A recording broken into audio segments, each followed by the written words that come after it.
all bladder. Just staples and bladder. Yeah, it's all bladder. Alright, so I feel for his pubic bone, and then 1 to 2 centimeters above. Usually in the midline, I'm going slightly off. Midline is where we go. Okay.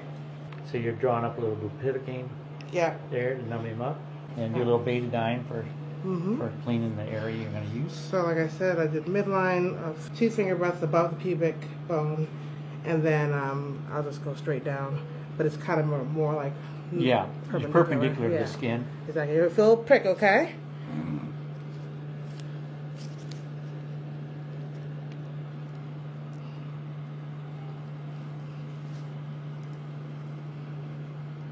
And you just give yourself a pretty wide field of numbing then. Yeah.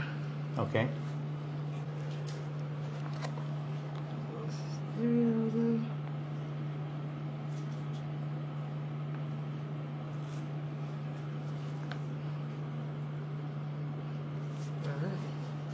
So the distance between the skin and the bladder here is probably how many centimeters would you think? Everybody's different depending on how big they are. Yeah. He's probably not too far. Okay. He's probably... So the length of that needle may almost be... It may be almost enough, but the way you check is once you've kind of allowed yourself to numb up a bit, you check your depth with a spinal needle. With a spinal needle.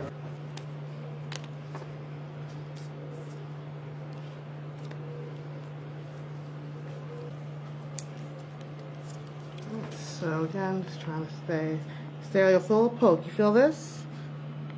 No. Okay.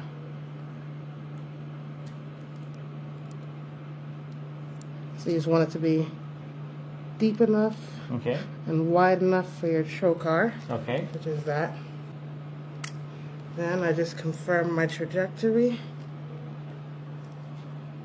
aiming a little bit more towards the pelvis. Sure. And then you should be able to pull back on urine once you're in the right area.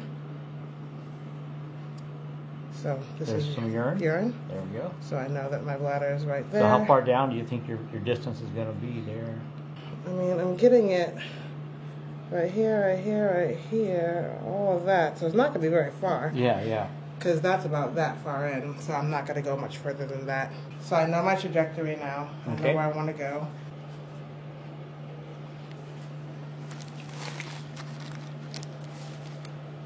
So you have to always make sure that with this kit in particular that you're ready to go with your catheter, because it's really fast. So I like to make sure that's ready. Okay. Because once this gets in, you the urine just starts flowing. It starts flowing out, Yeah, and then so what do you hook up to it then? The catheter, and then you have to inflate it and then pull out this plastic trocar. Okay. So it's just a bit messy for a while. Yeah. Alright, so I know my trajectory already. I just go into my hole. I know I'm probably going about that deep. Okay. And then I just... So it's basically just pushing, taking a trocar in. There you go. There's my urine. Okay. And then I push a little bit more usually. Okay. Pull this down. What'd you pull down? This tab. Okay. Pull this out. Oh, there goes the urine. And there goes the urine. It's coming out fast. Oh my goodness, yes. Yeah. So you want to get it in fast enough because the bladder will decompress. Yeah, absolutely. And get away from you if you don't hurry up. Yeah, absolutely. So then you're blowing it up. You put how many cc's in? Just 10. Just 10. And then you pull this plastic trocar up. Trocar out and it strips away? Strips right away. Well, look at that. Okay. All done. That's it. Okay. It's a lot more setup than the actual procedure, yeah. And we see the urine. Here's the urine just kind of pouring in here. If he's had a huge bladder and he's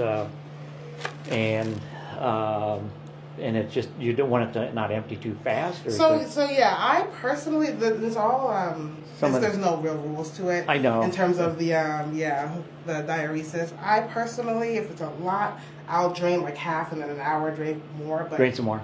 Okay. So do you suture this in? Yeah, I'm just going to secure this with a little nylon stitch. It stays in for 6 weeks. Before the first change. First change is usually done in urology clinic, and after that, anybody can do it. Okay. Usually we do it with a council tip catheter that has a hole at the end, so you can change it over the wire if needed. Yeah, usually I would use that instead of this catheter because okay. then if something happened and it came out part way, you could just feed a wire through it and make sure you keep that track. Okay. But it doesn't really matter after the first change. Okay. The urine looks a little bit cloudy. I wonder if he's... Yeah, I'm going to tell him to give him some more session anyway because I was already instrumenting him down there. And, right. A lot of instrumentation going on. Well, thanks for helping us. Let me do this video, and I want to thank the patient for... You put a single stitch in there. Yep, just one stitch down. And then do you tie it around there then? Just like a chest tube sort of thing.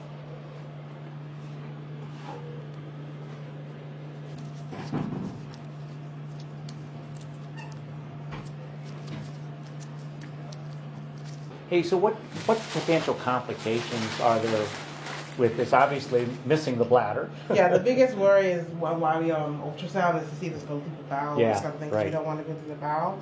Other than that, I mean, same as any invasive procedure, there's always risk of bleeding. You can hit something. Okay. That's why you want to stay more midline, you know, not to the side where you get the inferior epigastric, so that'd be crazy lateral, so I don't think you'd ever get that. But it's mostly just worrying about bowel and making sure you know what's under there. That's why I was like a little bit off of midline because I know that there's those suture line that's kind of right in the midline. It's very close, but like I just went a little bit off midline just to make sure I avoided it. And then obviously infection would be another so bleeding infection or All right, thanks. Thank you.